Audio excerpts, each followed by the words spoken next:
Hey guys, this is really quiet. So today is Sunday, possibly Monday if it hasn't been uploaded by then, and I'm gonna carry on reading the book Thief. Sorry you cannot see my eyes. It's a bit windy outside, and I have a bit of a cold, but I hope you don't mind.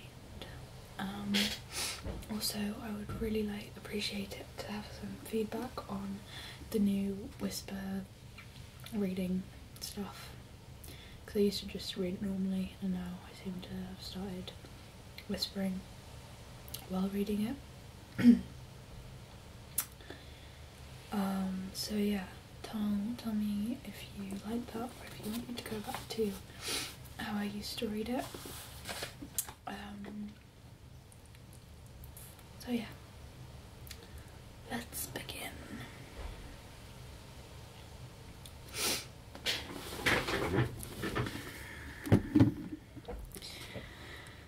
The way home. Mein Kampf. Kampf. Mein Kampf. I don't know how to pronounce. The book penned by the Führer himself. It's really quiet. The book penned by the Führer himself. It was the third book of great importance to reach Liesel Memminger. Only this time she did not steal it. The book showed up at 33 Hemel Street, perhaps an hour after Liesel had drifted back to sleep from her obligatory nightmare. Some would say it was a miracle that she had owned that book all the time. That she had ever owned that book at all. Its journey began on the way home, the night of the fire.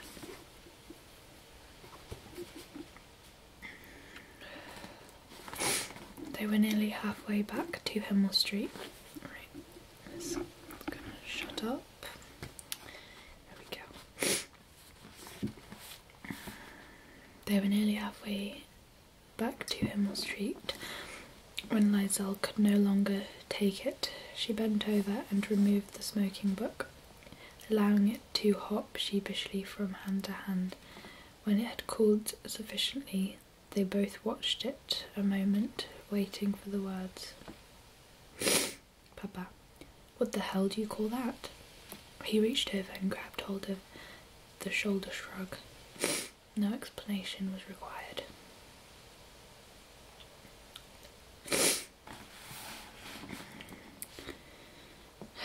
It was obvious that the girl had stolen it from the fire. The book was hot and wet, blue and red. Embarrassed, and Hans Huberman opened it.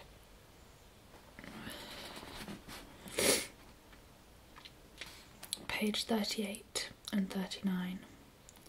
Another one. Liesel rubbed her ribs. Sorry guys. Yes, another one. Looks like Papa suggested I don't need to trade any more cigarettes, do I?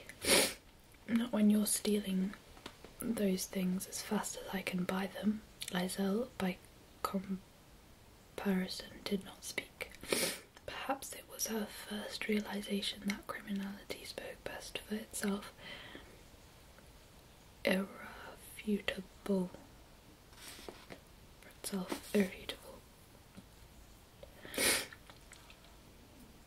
Papa studied the title, probably wondering exactly what kind of threat this book posed to the hearts and minds of the German people. He handed it back. Something happened. Jesus, Mary and Joseph. Each word fell away at its edges. It broke off and formed the next. The criminal could no longer exist. What, Papa? What is it? Of course. Like most humans in the grip of revelation, Hans Huberman stood with a certain numbness. The next words would either be shouted or would not make it past his teeth, although they would most likely be a repetition of the last thing he said. Only moments earlier, of course. This time his voice was a fist freshly banged on the table.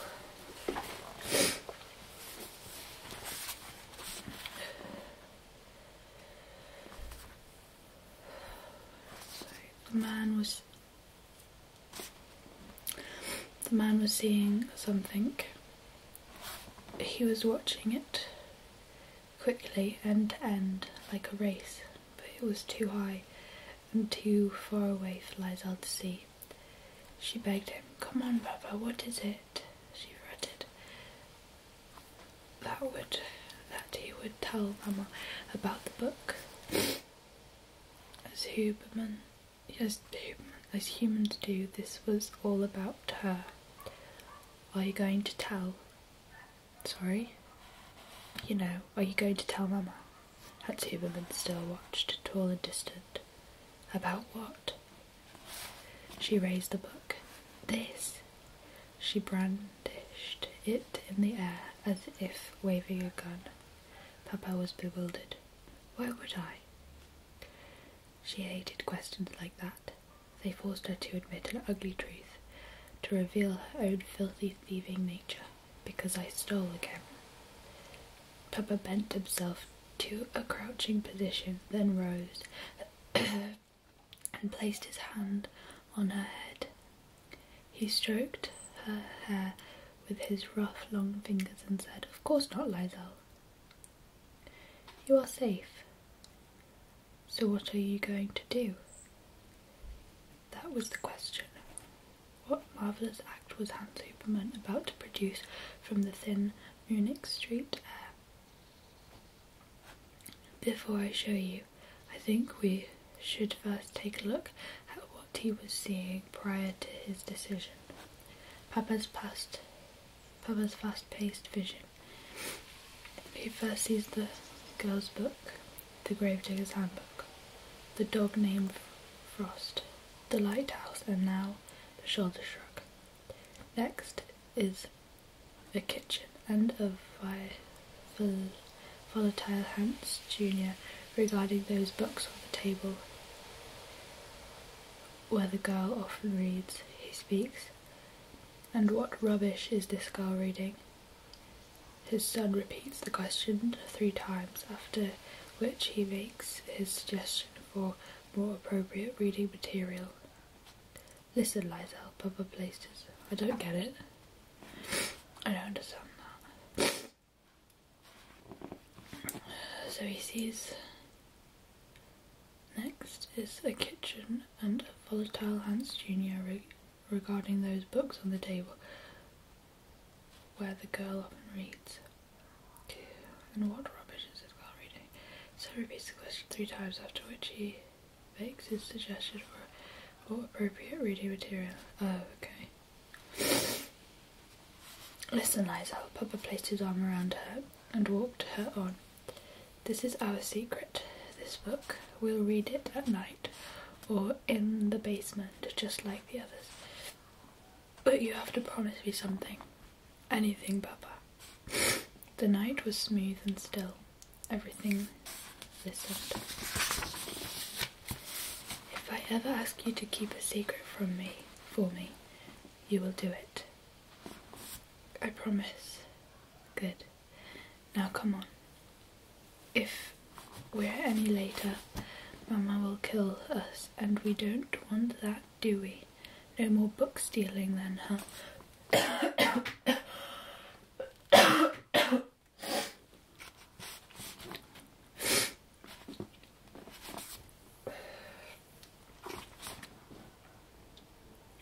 Lysel grinned.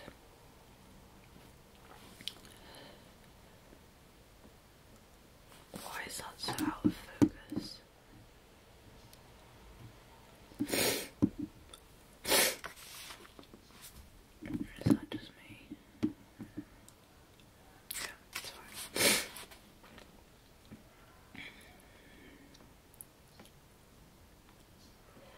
What she didn't know until later was that within the next few days her foster father managed to trade some cigarettes for another book, only this time it was not for her.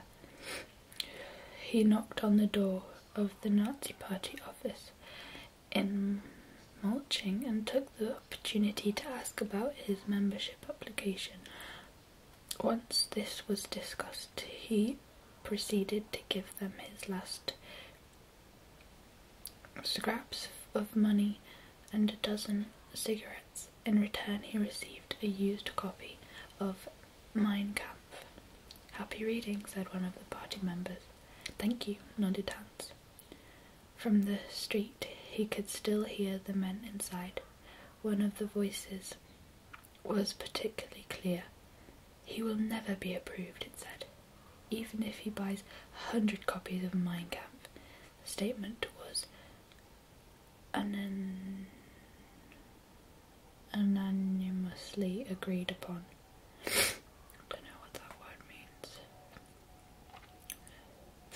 Hans held the book in his right hand, thinking about postage money, a cigaretteless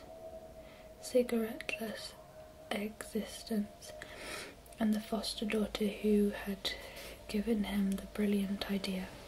"Thank you," he repeated, to which a passerby inquired as to what he'd said. With typical affability, Hans replied, "Nothing, my good man, nothing at all. Heil Hitler." And he walked down Munich Street, holding up the pages of the Führer. There must have been a good share of mixed feelings at that moment, for Hans Huberman's idea had not only sprung from Liesel, but from his son. Did he already fear he'd never see him again? On the other hand, he was only enjoying the ecstasy of the idea. Not darling just yet to envision its complications, danger and vicious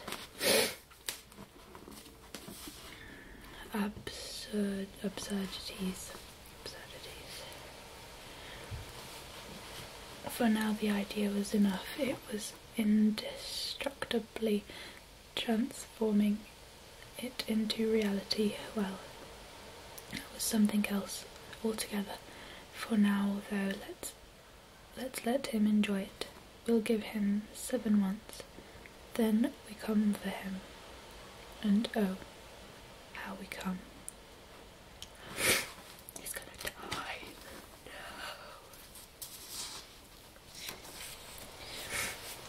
The mayor's library. Certainly something of great magnitude was coming towards 33 Hemel Street, to which Liesel was currently oblivious. To distort an overused human expression, the girl had more immediate fish to fry. She had stolen a book. Someone had seen her. The book thief reacted appropriately. Every minute, every hour, there was worry, or, more to the point, paranoia. Criminal activity will do that to a person, especially a child. They envision a prolific assortment of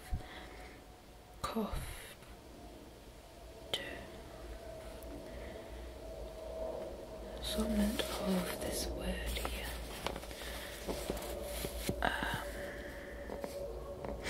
Can you see it? I don't know where it's gone. Oh, it's because it's on that side. That one.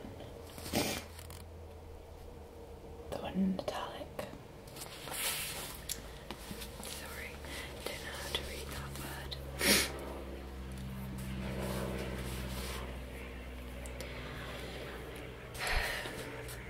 Some examples.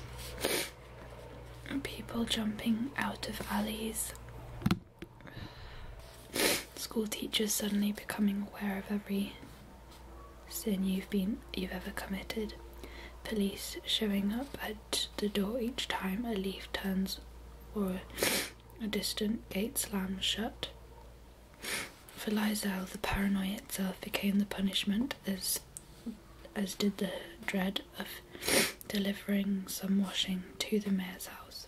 It was no mistake, as I'm sure you can imagine, that when the time came, Lysel conveniently overlooked the house on Grand Strasse.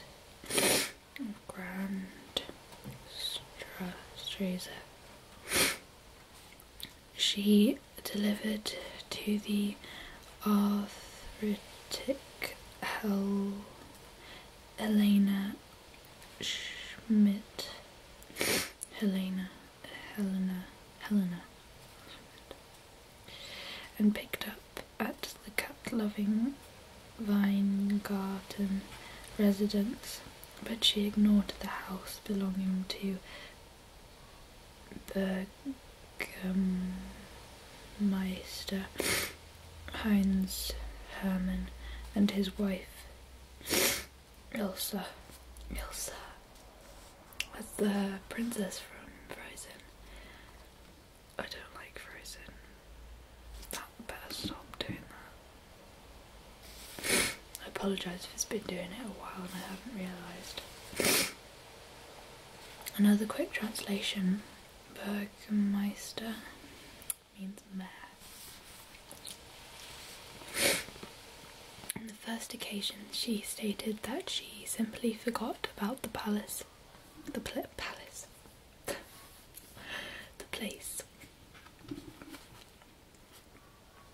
A poor excuse, if ever I've heard one, as unforgettable as the house straddled the hill overlooking the town, and it was unforgettable. When she went back and still returned empty-handed, she lied, and there was no one home. No one home? Mama was sceptical. Skepticism gave her an itch for the wooden spoon.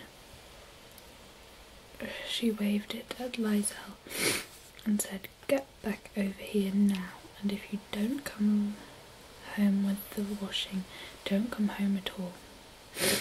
Really? That was Rudy's response when Lysel told him what Mama had said. "Do you want me to run away? Do you want to run away together?" "We'll starve." "I'm starving anyway." They laughed. "No," she said. "I have to do it." They walked the town as they usually did when Rudy came along. He always tried to be a gentleman and carry the bag, but each time Lysel refused. Only she had the threat of Vachen loitering over her head, and therefore only she could be relied upon to carry the bag correctly. Anyone else was more likely to manhandle it, twist it, or mistreat it in even the most minimal way, and it was not worth the risk, although it was likely that if she allowed Rudy to carry it for her, he would expect a kiss for his services, and that was not an option. Besides, she was accustomed to its burden. She would swap the bag from shoulder to shoulder, relieving each side every 100 steps or so. Lysel walked on the left, Rudy the right. Rudy talked most of the time about the last football match on Himmel Street, working in his father's shop, and whatever else came to mind. Lysel tried to listen but failed. What she heard was the dread chiming through her ears, growing louder the closer they stepped towards Grand Strasse.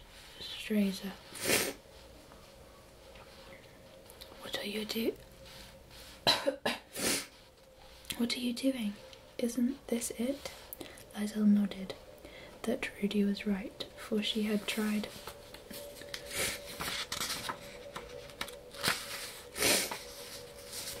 to walk past the mayor's house to buy some time. Well, go on, the boy hurried her, marching with darkening. The cold was climbing out of the ground. Move it. He remained at the gate.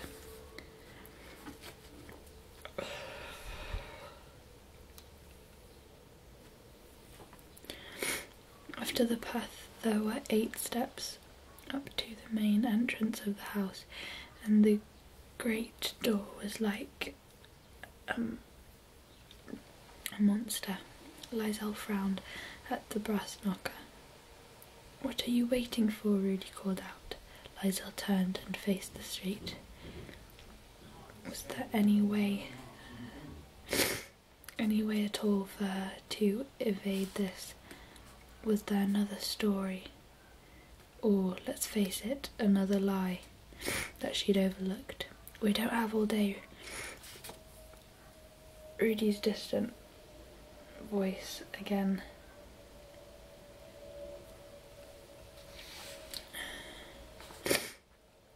What the hell are you waiting for?